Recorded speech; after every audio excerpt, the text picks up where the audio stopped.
So good morning, everyone. Dobro jutro svima.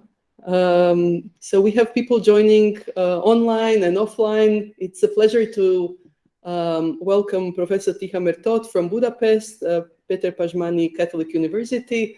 Very nice to have you here. We are on multiple screens, so I have high hopes that we will manage. I'll just say a couple of words about Professor Tot. He teaches competition and consumer law at Pajmani Peter Catholic University in Budapest. He's also an assistant dean for international relations there. Tihamer was awarded Jean Monnet Chair of Competition Law in 2019, and his research focuses on sanctions, state-related competition matter, and moral aspects of competition. He also was the chairman of the Competition Council between 2003-2009, and is a practicing lawyer co-heading the Competition Antitrust Practice Group in Denton's Budapest office. It's a great pleasure to have you here. Of course, I failed to introduce myself again. So my name is Jasminka Kaufman from the University of Zagreb, Faculty of Economics and Business. I'm also president of the Croatian Competition Association. And we are organizing this lecture at the Faculty of Economics and Business in Zagreb, but through the association. So it's a pleasure to have you today here. Professor Tot will give a talk on rivalry and competition and cooperation in the wine sector, presenting his very interesting recent research. So the floor is yours. It's good morning again. Thank you, Professor Kaufman, dear Jasminka, for inviting me, taking the risks. In this COVID era, it's always a bit risky to invite foreign people from foreign dangerous territory. I think maybe the audience, can they confirm maybe? Yes. Is there anyone who can hear me? Just, I mean, can you hear my presentation? I'm asking those of you who are listening to me online. I don't know how you can see. Yes. Yes, we can. Thank you. I think Krasimir, you are. Yes. So it's perfect. Sound is perfect. You, but it's perfect. I see that you are active. Yeah.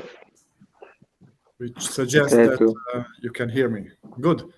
Correct. We have checked this. Good morning again. It's a great pleasure to be here and discuss an interesting competition law topic with you.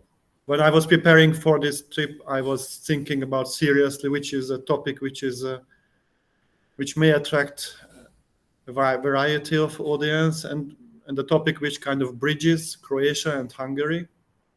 So wine was an easy choice. There are also great Croatian wines, and also Hungary is kind of famous for its wine industry. So I thought that it's a good topic to discuss some competition law issues with you, with reference to the wine sector. This discussion could look like a bit theoretic, because if you look at real cases, if you look at the websites of the Hungarian Competition Office or the European Commission, I haven't checked the Croatian authority, but so the thing is that we don't really have wine or grape industry-related competition cases. Why? What is the reason for that? Maybe after the lecture you will get some impression about that. So the point is that it's a bit a theoretical topic because we don't have many cases, yet the problems are there in the industry. As Jasminka told you, we are conducting now research and greenfield research in Hungary, meaning that we try to meet with as many wine makers as possible, and we are conducting interviews with them, discussing competition law topics. And the outcome of that research will be final in the middle of next year. So we are just in the initial phase after half a dozen of interviews, but still we can already see that competition law problems are there in the industry. So it's also a good exercise for the winemakers to learn about this topic.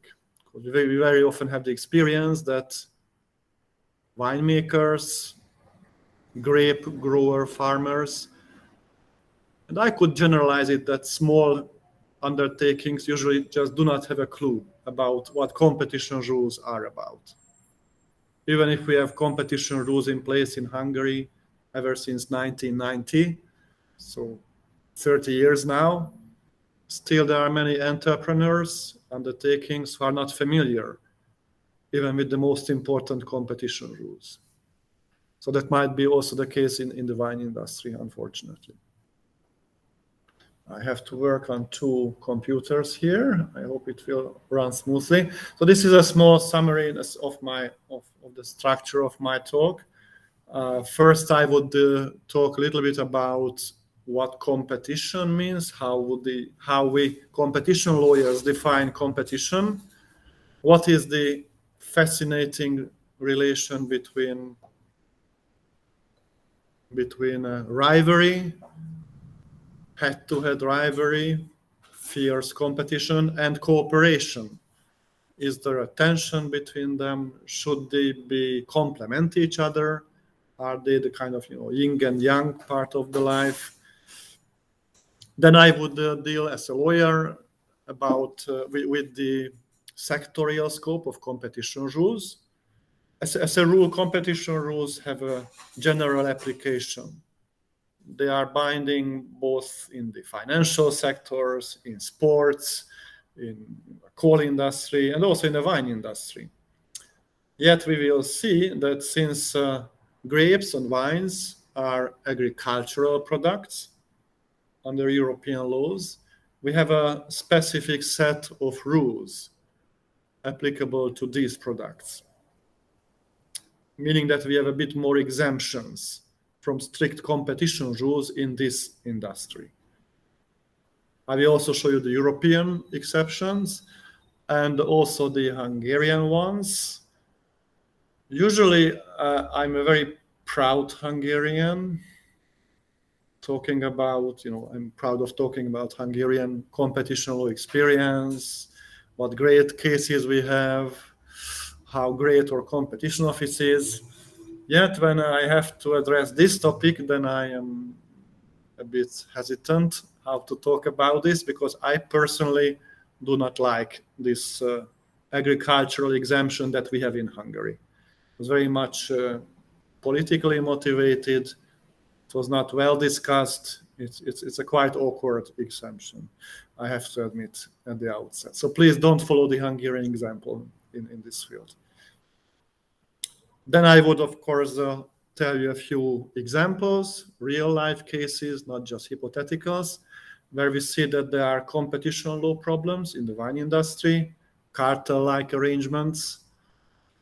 And I will close with mentioning a few good examples, how cooperation between competitors can foster competition and have a positive effect on consumers as well.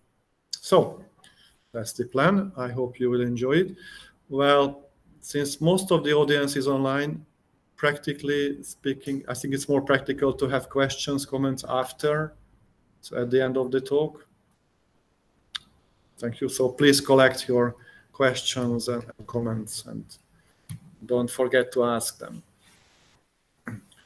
When we teach competition law to our students, the most difficult, the most fascinating question is, of course, how to give a definition to competition. If we are talking about competition law, then we have to prove, first of all, to students that competition is something good. It's something it's a valuable thing, worth protected by legislation. Yet it's very difficult. It's a very troubling exercise. I'm here at a business school, so I don't have to tell you that. There are lots of economic thoughts, different schools of economics, different schools of competition policy who have different views about competition, and they would define it differently. So what I have here on the screen, I borrowed it from a OECD document, which was drafted a long time ago, but I think it still looks good. It's quite a valid definition. according to which competition is a situation in which firms independently strive for buyers' patronage, for buyers' money, put it simply, in order to achieve a particular business objective, which can be ultimately profits. In the short term, it may mean just surviving difficult times like we have now in the COVID era, increasing their sales, their market shares, and things like that. So that's what competition is about. But there are other views. I think it's a bit closer to the German way, to the Freiburg way, how they define competition, emphasizing a lack of market power, meaning that there is competition where there is no real market power in that market. And there's a third view which you can read there: external pressure exerted by competitors, forcing undertakings to perform better. I think it's a more normal, simple way of defining competition. The common denominator with these definitions, I believe, that they all focus on rivalry, independent entities fighting against each other. It's a kind of Darwinian way of seeing economics, which is true. So we can behave like that. Companies can behave like that. At the same time, if we just think about that we are human beings, right? Businesses are ultimately composed of human beings. So is it really how humans should operate, live their everyday life in rivalry? Of course, there are times when we have to fight for right, but as human beings, I think we could not survive. We cannot survive just through fighting. It's very tiresome, it's burdensome. Everyone would go mad after a while, I would say. I'm not a psychologist, I have to confess, but this is my personal experience. So there is some room in our daily life for rivalry, apparently. But rivalry alone, it is maybe not sufficient, neither for us human beings to have a happy life, a real good life, nor is it enough for businesses to survive and to reach their ultimate goals. So rivalry is indeed, I'm not advocating against rivalry, please don't misunderstand me. I'm a competition lawyer. This is my life, so I do like competition. But I wouldn't say that competition is something like a god, and we have to worship it in every case. Because there are situations when cooperation can be as important. Well, this rivalry theory translates into competition law, into the jurisprudence of European Court of Justice as a kind of independence dogma, as I put it, when dealing about concerted practices, so cartel arrangements between competitors. The European Court of Justice has long emphasized that there is a legal expectation that undertakings, the subjects of competition, should behave independently. This is a legal expectation. So they have to decide about their prices, about their research and development, the way how they market the products independently, on their own. Not through cooperating with their competitors. So this is now the case law of the Court of Justice, which is a bit striking or interesting because there are no European law legal texts where you can actually see this expectation. I mean, the general principle of you must act independently. It derives from case law of the European Court of Justice. And by now, everyone accepts this, and it's not really questioned. It means practically that when we are talking as a practicing lawyer to companies, to business people, we always warn them please think twice before you ever meet your competitor, even if he or she is your friend, a long-time student from the business school. Always have a lawyer around when you meet him or her. Think twice before you go to an association meeting where members of the same profession are together discussing important things. Always seek for an agenda, check it before, so as to avoid any situation where you would discuss sensitive business issues with your competitors. So information exchange arrangements have become a very important target of competition law agencies nowadays. And companies have to be very, very careful what to talk about with their competitors. Again, the principle of independence, selfish identities, for fighting for their purposes on their own. So that's the general principle, which is protected by competition law. And it also means, on the other hand, that whenever companies decide to go together, to join forces in various ways, then it always needs to be justified. So it's not the norm, it's not the normal way of doing business, but it's a kind of exception. They must have good reasons to do that. The rule is that you have to act independently, make even big mistakes on your own from time to time, or achieve great success on your own. Yet if you decide to cooperate, join forces with competitors, then you must explain it. And just my footnote argument is here again that it's quite unhuman. We as human beings, I think, we love to cooperate. That's how we survived over these 1,000 years, that we work together as a tribe, as a country, as a nation, as Europeans. We also have rivalry, of course, in our life, but we have maybe, I guess, a bit more cooperation. And that's how we can thrive and achieve our goals. Yes, it seems that in the business life, we seem to force a different rule on the entities.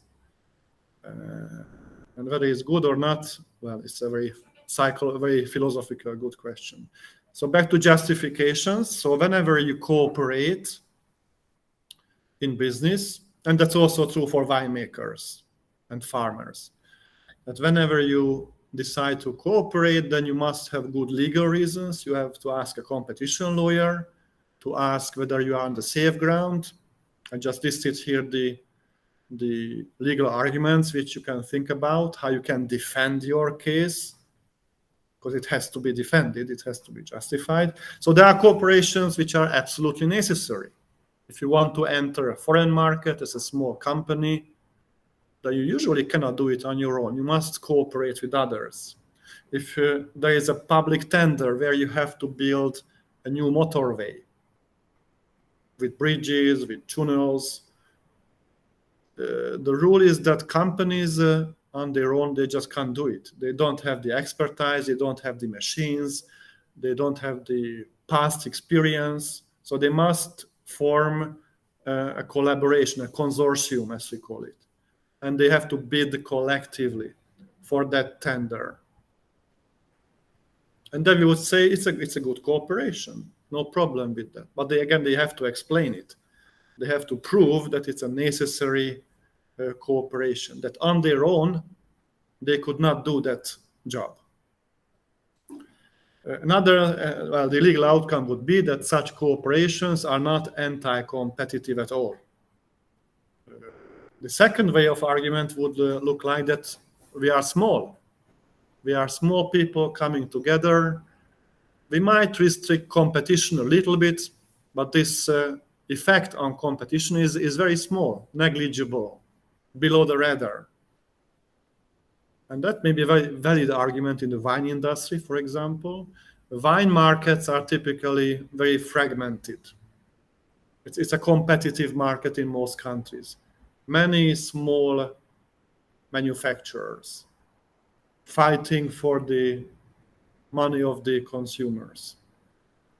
So in such markets, when 4 or 5 wine growers, winemakers come together, and decide something collectively, the market effect of such an arrangement will be very small. If there are 100 players out there and just 5 of them goes together, there are still 95 who can behave independently. So we would say as competition lawyers that these arrangements have a minor effect on competition. It will be anti-competitive, but it will be anti-competitive in such a small scale that we would just not consider it a threat. It would not be unlawful again. Third, we have arrangements where the players are bigger. So they are above this de minimis, or 10% usually is the threshold for a small arrangement. So if you have either bigger players or many, many small players coming together, covering more than 10% of the market, then an anti-competitive collaboration needs to be justified with the efficiency arguments. They have to find a positive, efficient outcome, like producing a new product, producing an existing product cheaper, increasing output together. So they must find something, this efficiency, economics related positive outcome. And then they also have to explain that their collaboration is necessary and proportionate, and it would not eliminate competition in the market. So it's a more tricky exercise here. Then you need very good economic and legal advisors to justify such a collaboration, but still you have a way to do it. So maybe it's promising, you could conclude. So even though we have a strict rule, act independently, do not cooperate. Even if you decide to cooperate, there are plenty of ways, at least 3 ways, how you can justify this cooperation. And I would say that if your cooperation is not exclusively targeting a price increase, kind of selfish motivation, I should have more money, more income, or if it does not result in a reduced output, then the rule is that cooperations can be approved, can be legitimized under European competition rules. So at the end of the day, we are quite tolerant with cooperations. That could be the outcome. Right, let's now move a little bit closer to our topic. So competition rules in the agricultural sector. Again, let's not forget the rule is that competition rules, and it's true for European and Croatian and French and whatever competition rules, have a general application in every industry, in every sector of the economy, except for agriculture, a little bit.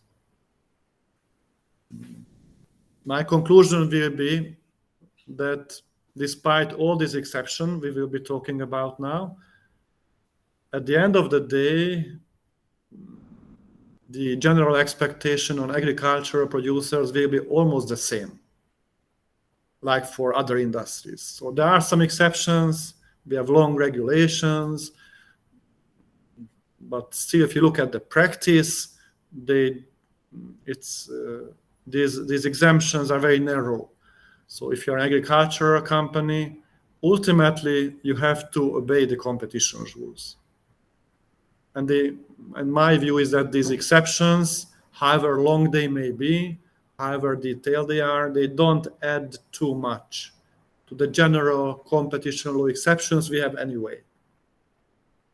So let's just recall, nevertheless, these agricultural specific laws. First of all, we have in the treaty, in the founding treaty, a special article, Article 43 is it now, laying down the different goals of the CAP, the Common Agricultural Policy. There are quite controversial goals, experts say. One of them is that the standard of living of farmers should be raised. And at the same time, competition should also flourish. which are usually difficult aims to be reconciled. If you have, very strong competition in the market, then market players do not earn too much money there. Then the market price should be close to the competitive price, to the marginal cost level, which means you will not have much chance to earn a nice extra profit. So there is some difference between these goals. It's hard to reconcile them. This general treaty article, which kind of gives the common agricultural policy a preference all over other European policies, is implemented, is detailed in Council and Commission regulations. Here I listed those of which are applicable now. For example, this Council regulation, which is listed there from 2006, it includes an exemption from competition rules for Annex 1 products. These are the agricultural products. Importantly, obviously, grapes are agricultural products, but also wines are listed there. Not spirits, though. So the strong liquors, they are not covered by the special agricultural rules. Only wines and champagne, so these lighter forms of alcoholic wine, grape-based products. All right, then we also have another Council and European Parliament regulation that is a more detailed regulation, laying down special rules for agreements between farmers, which agreements pursue to achieve the goals of the common agricultural policy.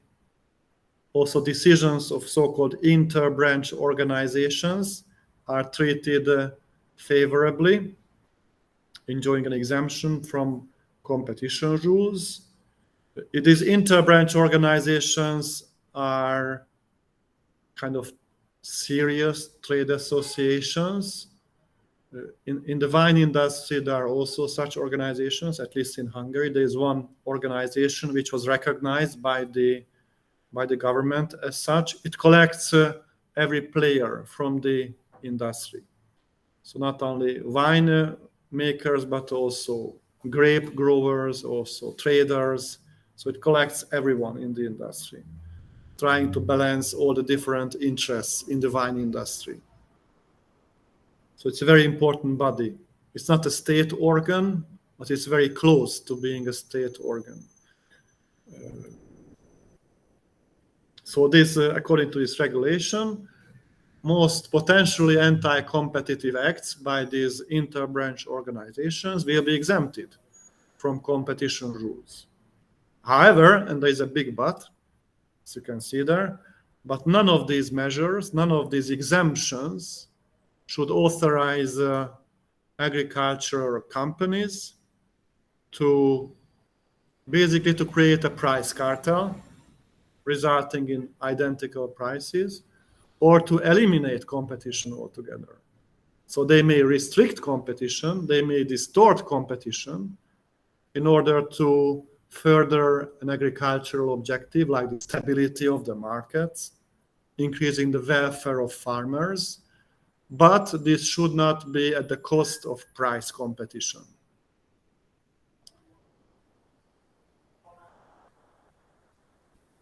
Well, I hope that now you feel that you are a bit uncomfortable, and it was a bit confusing, not clear enough. So what are then the competition rules in agricultural sector?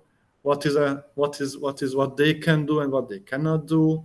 Which regulation shall I apply? The 6002 or this more later one? And you are right when you believe so. So my experience as a practicing lawyer is that it is very, very difficult to give good legal advice than to the players of this sector. What is clear is the last sentence, that they should never engage in cooperations, in market regulation, which would lead to a price cartel, or which would eliminate competition. But otherwise, what is good and bad is not that clear, unfortunately. Or to put it differently, these council regulations allow many kinds of cooperations between farmers. They exempt it specifically from competition rules. Many cooperations are exempted because of these regulations. Yet my view is that even if we didn't have these specific rules, then a good cooperation between farmers would have been exempted anyway under the general competition rules. Because you would always be able to prove that there's an efficiency argument behind that. That is good not only for the farmers, but also for the consumers. Greater output, better quality, better wines. So all these agricultural exemptions practically might confuse a little bit the practitioners. And I'm not very sure whether we really need them. And I'm not sure at all that they managed to achieve their goal to provide a clear picture to the market players, what they may do and what they may not do. I see it from these interviews that many agricultural players now believe that they can do anything they want. As long as, for example, it is an act of an inter-branch organization, which is regulated by that regulation. So these guys in those inter-branch organizations, they believe that they can do anything. They are recognized by the government, they are quasi-governmental body, they can regulate the market as they wish. And that is not true, because there are still this important exception that they cannot create a price cartel situation. They cannot eliminate competition. So I'm not really a fan of these agricultural exemptions, as you may see. Now in this COVID era, we have had special problems everywhere, also in the wine sector. I don't know what was the experience here in Croatia because of the restrictions. Did you drink more or less wine? It's a mixed landscape. Also in Hungary, I was told during one of these interviews that it was an important famous winemaker who said that he was quite happy with this virus, and he managed to increase his sales. I think it was more. Ultimately, there was a huge decrease in higher priced quality wines, but for the mainstream average priced wines, the sales rocketed for many winemakers. And of course, here we have to make an important distinction, now talking about relevant markets, is that there are two main channels how you can sell your wine, obviously. You cannot sell it directly to us, to consumers, through supermarkets, typically, or specialized wine shops, or through person-to-person deals. If you go to a winery, that you buy the wines, or, and this is one market, and another relevant market would be sales through restaurants. Right? This is the HoReCa sector. And that part of the market was really screwed because restaurants closed. No one went to restaurants. So wine sales in restaurants, they dropped very sharply. But because much of this downward trend was balanced by increased online sales as well, and increased consumption at homes, some winemakers nevertheless survived. So yet we have at European level a bad tendency, at least according to the preamble of this Commission regulation, which introduced new exemptions for the wine industry in the light of the COVID era restrictions. It specifically authorizes certain agreements and decisions by these inter-brand associations, which aim at stabilizing the markets. whatever it might be. The regulation is quite generous and not detailed enough what these market stabilization arrangements mean. Yet at the same time, so the message is you may cooperate to stabilize your markets. Yet there is the strict exemption again, that the way how you achieve this stabilization may not be through cartels. You cannot lead to market partitioning, price discrimination, or fixing prices. So the hardcore ways of restricting competition are not allowed, not even in a crisis situation. So this shows how seriously in Europe we take rivalry and competition. So again, to me, this regulation is more like a political exercise, sending a positive message maybe to politicians, to farmers, that we know your problems, we understand you, and of course you may cooperate to stabilize your market. But again, my view is that you could do it anyway, with reference to general competition rules. Most of these measures could be done. And again, the hardcore measures are prohibited even in this situation. So I'm not saying that these rules have cleared the situation to a great extent. There's still some confusion how market players may behave or what they may not do in the market. So a few words about Hungarian agriculture exemption that exists since 2013. It's a quite generous exemption, not only applicable to the wine sector, but any agricultural product. First critical viewpoint to note here, it's not really defined in the Competition Act what is an agricultural product. You may use maybe the European Annex 1 as a reference. It would be a good choice, but it's a Hungarian rule, it's a Hungarian Act of Parliament, can be interpreted independently. So here's a vague sentence already. So the sectorial scope of the exemption is not clarified. And that's a very, very, very bad thing. This special rule was adopted, and that's the reason for this imperfect nature of this rule.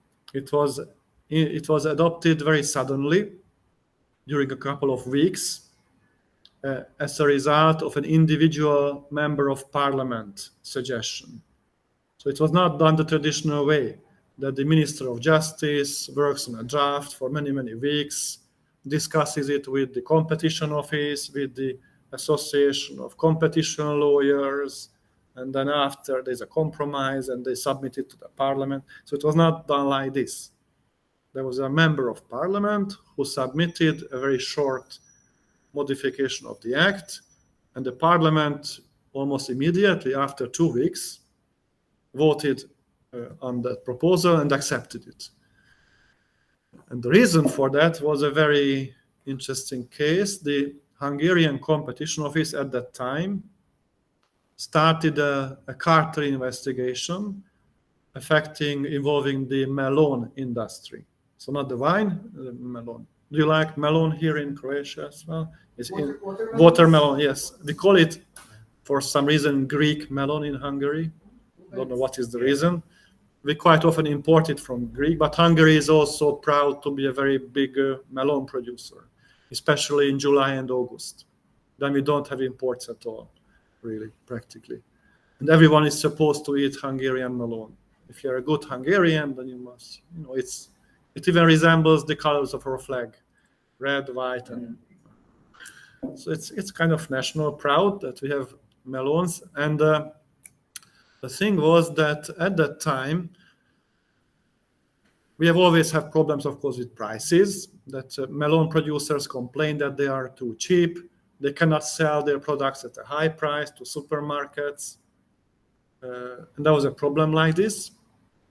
And the agricultural ministry reacted that they invited both the producers representatives of the producers and the most important supermarket chains into the ministry, like Tesco, Lidl, Aldi, Spar, and things like that. And there in the ministry building, it seems that they agreed, under the pressure of the ministry, of course, that there should be a minimum retail price set at 100 forint per kilogram, quite nice round figure. So 100 per kilogram. So that should be the minimum price. If this was really the situation, then it's a quite good example for a price cartel. Even if it is initiated by the ministry, even if the ministry hosts the meeting and serves, the water and the coffee, and maybe even locks the doors, it's just psychological pressure, and businessmen should bear that risk. So such an influence by the government never eliminates antitrust liability. The point is that if you are agreeing on a price cartel, it's still a price cartel. It's an unlawful act. Maybe the sanction should be small or even non-existing if it was the government, who pushed the pistol next to your head. But still, it's an anti-competitive activity. Actually, in addition to the price cartel, the parties also kind of agreed, mainly the supermarkets, that they would not import melon during these high season peaks from Greece. Again, a blatant infringement of European norms. So, once more, this whole arrangement was widely published. Of course, the secretary, the state secretary of the minister, a party member, a member of the parliament as well, believed that it's a very good news. It was on the same day published on the TV news at 8 o'clock in the evening, proudly speaking that today we arranged that Hungarian customers will be able to buy good quality Hungarian melon at a good price. So simply speaking, the competition office just couldn't avoid to start a procedure into this matter. And it was, I'm really proud of them that they decided to do so. A competition office is never obliged to start a procedure. They always weigh the public interest behind the matter. So they have some discretion. It's not like a criminal procedure where you always must start the procedure if you have some evidence. So they decided the case, they decided the investigation. There were no down raids, nothing serious issues like that. But they sent out the questionnaire, they heard witnesses. So the procedure started to build up. And then it was during this procedure that suddenly the law changed. And this member of parliament, belonging to the ruling party, put this proposal on the table, basically exempting every agricultural cartels from the reach of Hungarian competition rules. Of course, the act applied only for the future, so it had no retroactive effect in that case, but still it sent a message to the competition office that hands away from the agricultural field. You are not welcome. The people of Hungary don't want you, the competition office, to protect them from agricultural cartels, because we believe that the interests of farmers are more important than the interests of consumers, right? So that was the balance here, which was at stake. So this was the surrounding story, this melon cartel. What do you think happened to that investigation once this law entered into force? It was stopped, yeah. The office has the right to stop a procedure at any time. And they explained in a quite detailed decision, actually, you can read it on the website, that they did it for lack of public interest. So if the parliament decides that I should not investigate cartels like this, then Why should I spend public money on investigating cases like this? It was a very controversial issue. Even the European Commission started to think about this. They put some pressure on Hungary, after which it was clarified that this exception applies only to Hungarian law, which was the thing anyway. Hungarian parliament cannot create exemptions to European law. Yet it was clarified by the act that it's only a Hungarian thing, a Hungarian novelty, should not threaten the common market. And with that, the Commission was pleased. Interestingly, the Commission did not start an investigation against Hungary. They could have, maybe they should have, targeting the role of the ministry, the role of the state in the creation of this cartel. It's a field of competition law, European competition law, that the Commission can sue a member state for infringing competition rules under the FETUTIL doctrine. Yet you see, neither the Commission was brave enough to start a case like this in the agricultural field. So in those years, also at European level, there was a tendency that hands away from the agricultural sector. It's an unsafe territory. We should protect more farmers, like competition and consumer interests. So this Hungarian case maybe fits well into that general European atmosphere. Maybe one more worth thing about this whole exemption, that it's unclear, you just can't implement it in real life. The way it works is that if there were an investigation involving an agricultural product, the competition office should suspend the investigation and ask the agricultural minister, what do you think about this cartel? Is it good for the farmers? Is there any cartel among farmers which is not good for the farmers?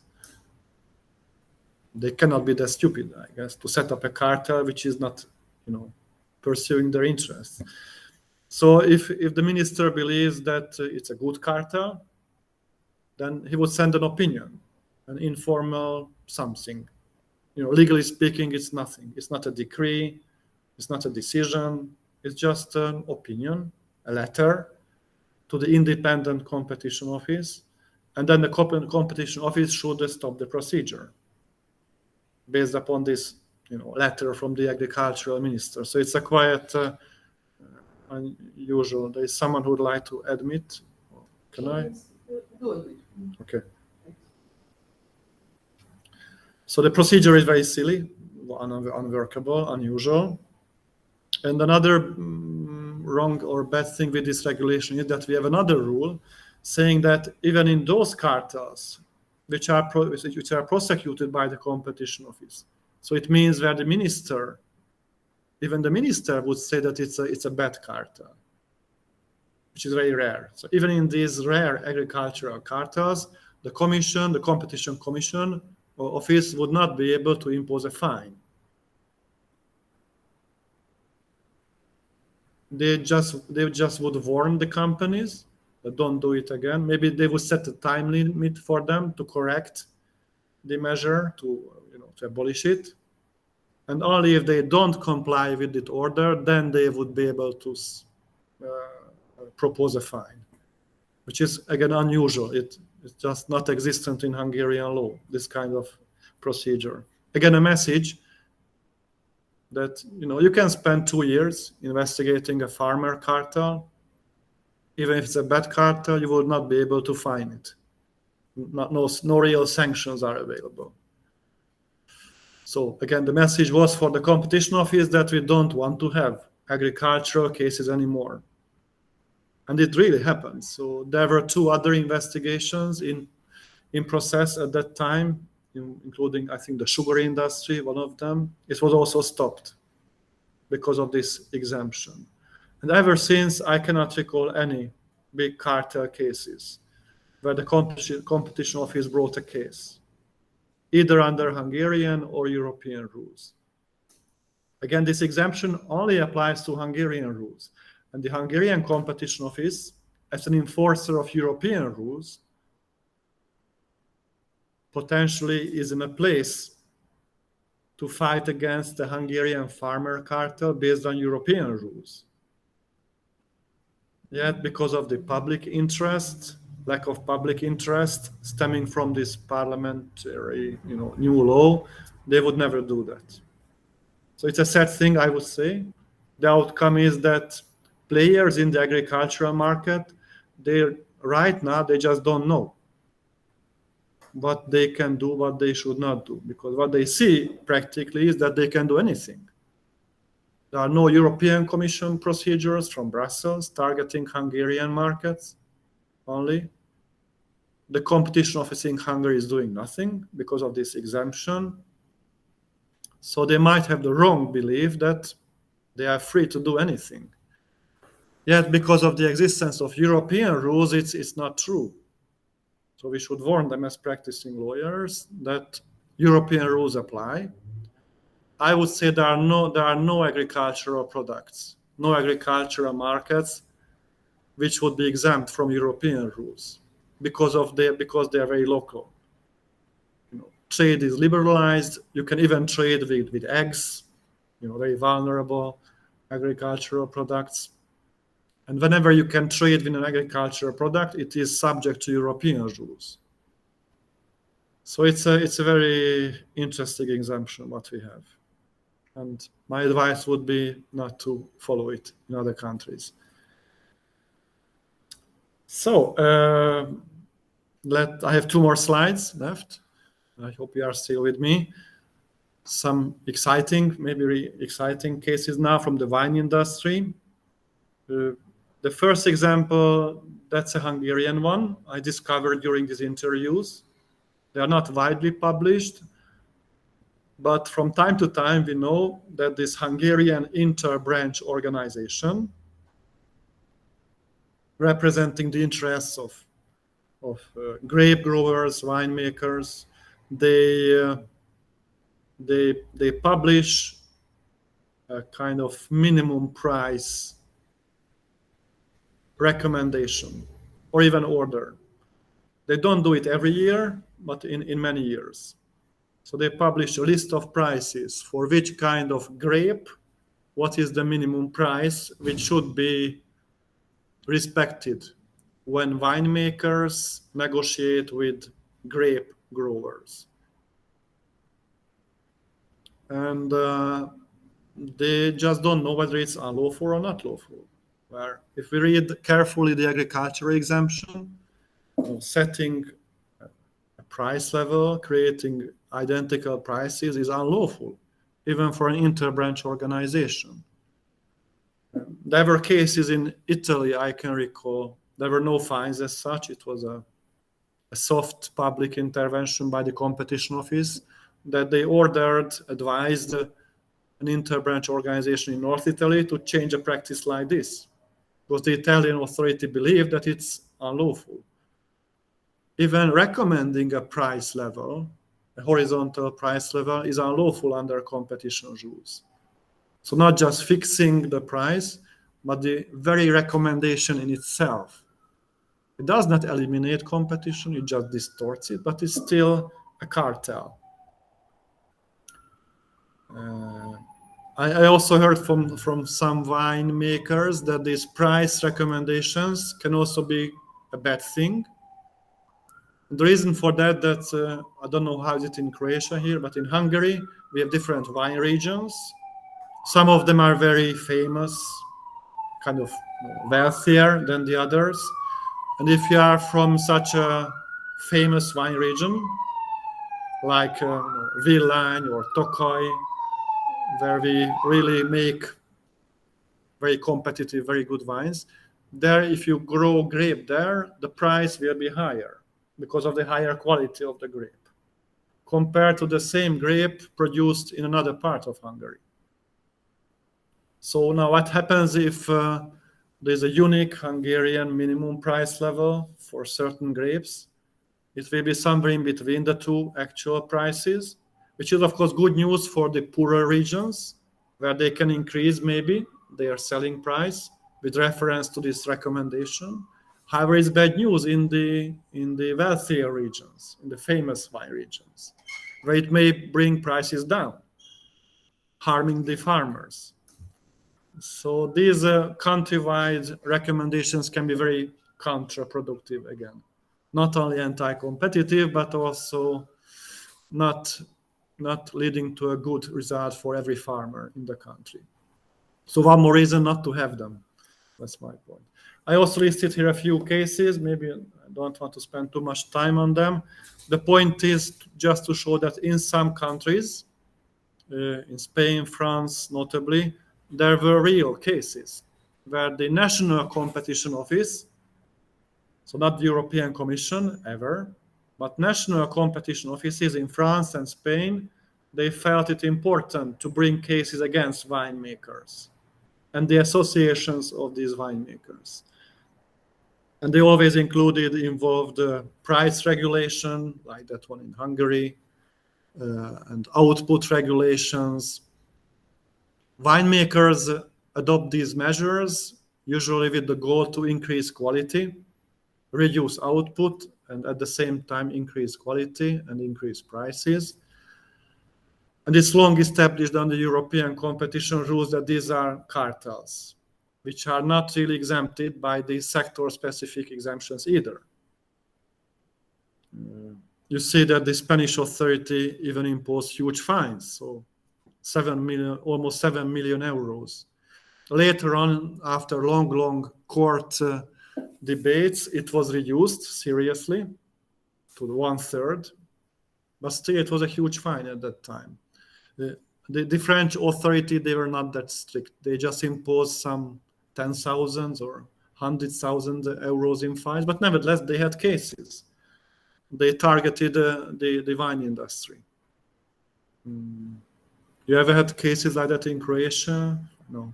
So in smaller member states, not really. It's not on the agenda. Right. Maybe as a final slide, a few good examples which we can see after conducting these interviews. So good examples where cooperation and not rivalry may bring about better outcomes. A question we always pose to these famous winemakers is that, what is your idea, what is your view about agricultural cooperatives as such? I don't know what was the history here in Croatia, but in Hungary, we had a very, very bad, sad history with agricultural cooperatives. They were used by the communists in the 50s and 60s to break down the farmer class. There was obligatory, cooperation. They must have joined these cooperations. They had to sell their private property, and the outcome was really awful, both from a social and economic point of view. So as a result, it's still there. So after 40 years, most farmers in Hungary, they just hate this institution. Same here. And it's a bad thing because we lose lots of efficiency here. We have very good examples in Austria, for example, for such wine cooperatives, which create excellent wines, and they get better products out of this cooperation. And yet, because of this bad historical experience, there is great reluctance in this post-socialist world for cooperations as such, and which is a bad thing. And let me emphasize, competition law would be very happy with these cooperations. We can justify them. Whenever they bring about efficiency, if they don't fix prices at the outcome, they are good. They would get the green light. And yet in real life, we see that winemakers are very competitive, maybe too competitive, too selfish. They want to do everything on their own. They don't want to have joint machines, jointly bought with other farmers. There would be lots of room for growing grapes together. It's a very expensive process by now, fighting against the pesticides and having good quality grapes. There would be plenty of way how you could cooperate. A small, grape farms are typically small, I think everywhere in the world. So joining forces, buying machines together, arranging certain farmer works together would make sense. And yet it doesn't happen in Hungary. They don't even have joint purchasing arrangements. It would also be a good idea for grape growers, where they would, buy, for example, pesticides together jointly at a better price from the big chemical manufacturers. There would be no competition issue at all. And yet they're not doing it because of the fear of the past, that we don't want to cooperatives. We don't want to have cooperatives. Or joint purchasing at the winemaker level. You could, these oak-made barrels are very, very expensive, which you use for high-quality red wines. You either buy them from France or Hungary, but they're very, very expensive. And you could, or the bottles themselves, we always import them. There is no bottle production in Hungary, so they could do it together in theory. They would be able to bargain a better price. If you buy more bottles, you would get a better price per bottle. Yet they don't do it. They are so competitive minded and they just don't like to work together because of the past bad experience that it's just missing. What we do have, we have examples for joint bottling. So it means that there's a machine where you can bottle the wine. It's also an expensive machine. And it happens that, again, they don't buy it together. So it's not a joint bottling machine which they use together, but one rich winery buys the machine and then allows other winemakers to use that machine. But it's their own machine, so it's the machine belongs to one winemaker. It's not a shared property, which could be in theory more effective. We have some examples for joint marketing. It's a very interesting competition question that do we have a competition of individual winemakers, or is it wine regions who compete with each other? Can you recall a famous Hungarian winery if you are in Croatia? I doubt that.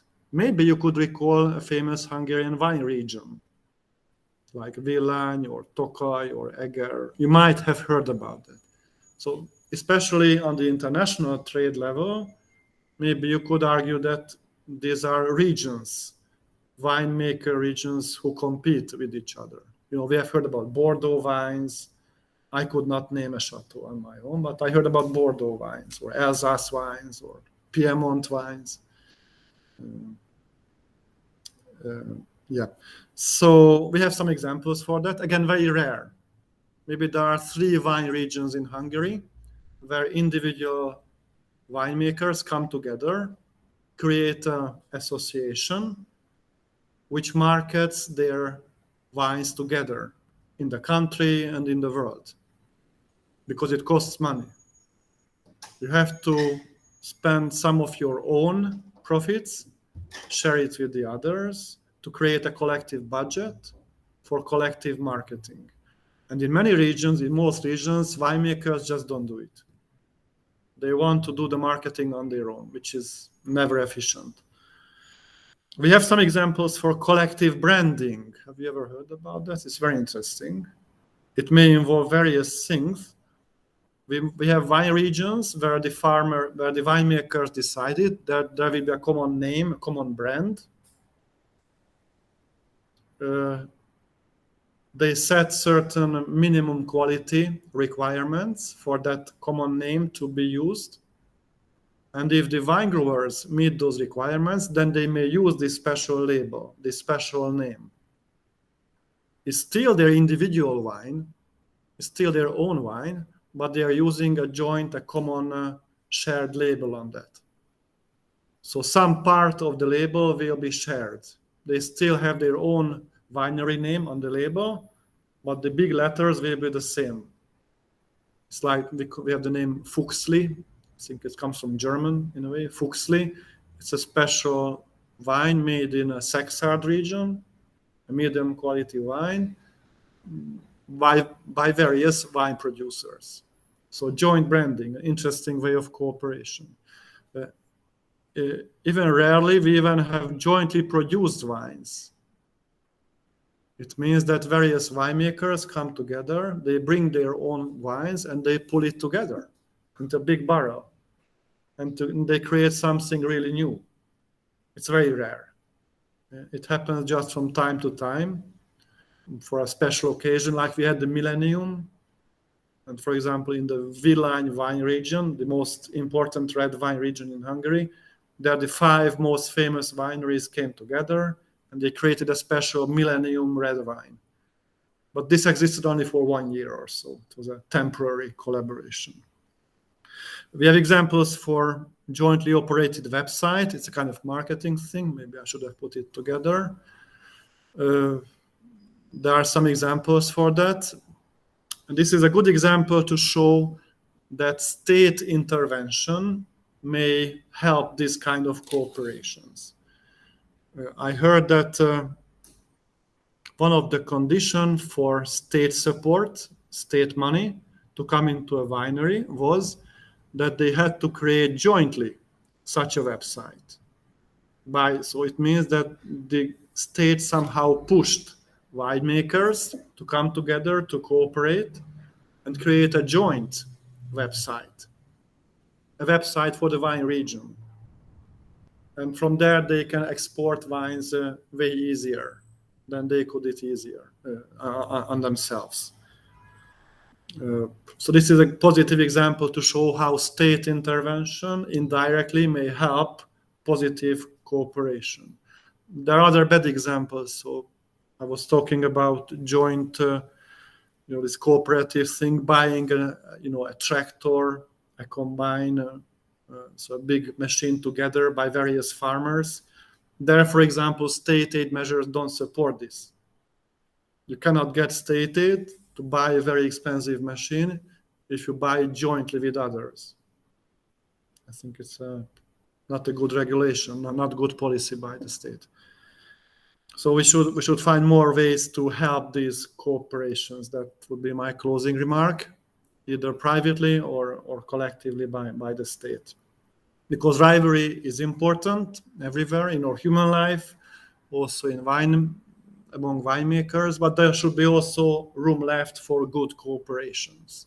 Because rivalry, a healthy mixture of rivalry and cooperation would bring about the best outcome. That's my personal belief, both for consumers and the society as a whole.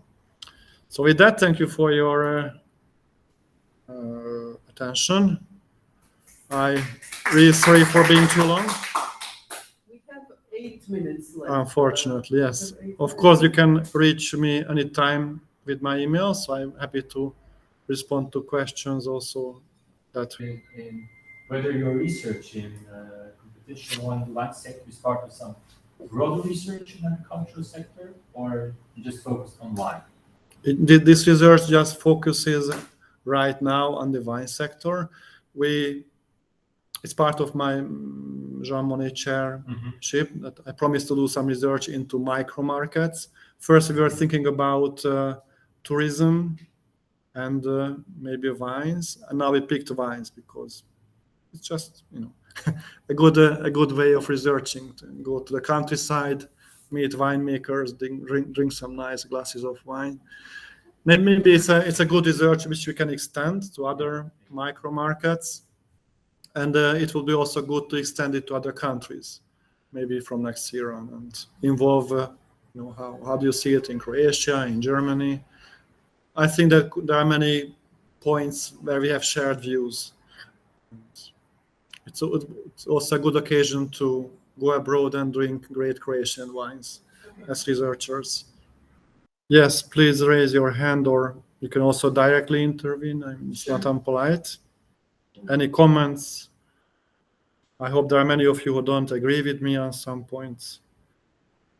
I see Nikola Popovic. Please go ahead with your... Yes. I just wanted to congratulate you on taking this topic. It is quite rare to talk about agriculture, and in terms of competition, myself, I'm a wine admirer, so it was interesting to hear your presentation. And as you ended your presentation, well, agriculturals, they usually talk only about getting money from the state. But as you rightly pointed, once they grow up and reach a size, they should take care of how they cooperate and how they approach citizens, consumers with their products. Yeah. Anyway, thank you. It was very interesting listening to you. Thank you, Mr. Popovic, really. Maybe just one comment here. When I started to work after graduation, I spent my few years in various ministries working on European integration. And so it was the mid-90s, a long time ago. I do recall that at that time, before our accession to European Union, Hungary was one of the most fiercest debaters of European common agricultural policy. Hungary belonged to an international alliance, I think including Australia, United States, which were fighting against the European way of organizing agricultural fields, spending lots of state money on agriculture. At that time, the Hungarians believed that we are a good agricultural country, and even without state money, agricultural producers could compete in the international market. And all this attitude just changed. After we became a new member state, by now I agree with you that every Hungarian agricultural producer is just relying heavily on state money. This is their first thought when they wake up, I guess, that how much state money I can get today. Instead of trying to be a better company, but being more efficient. And it's a very, very bad vicious circle. I don't know how we can ever break that. It may make companies quite lazy after a while to rely so much on public money, not to speak about the bad politics which may be behind that. There are some companies who are in a better position to get state money, others not in such a good position. So it's not a good thing which I praise, these state aid things in the agricultural field. If that's okay. Now you can see a collaboration. Oh, this is perfect. So Tihamer, thank you very much. I think this was a very, very, very interesting lecture. I have so many questions, but we have this room for another 2 minutes. So sorry for talking too much. No, I think it was very interesting to hear how many similarities there are between Croatia and Hungary, and how our shared, I think, ex-communist, ex-socialist legacy has so many issues that we can talk about and discuss, and we can understand. I think this what the issues you have in Hungary probably better than someone coming from England, or not England anymore, but France or some other country from the West. So thank you again, and I hope we can host you again sometime here for another lecture, maybe with more people in the audience live. But thank you for all your questions, and so we will continue with webinars, seminars, I think in the hybrid form, more or less. So thank you very much for you online joining us, and see you next time.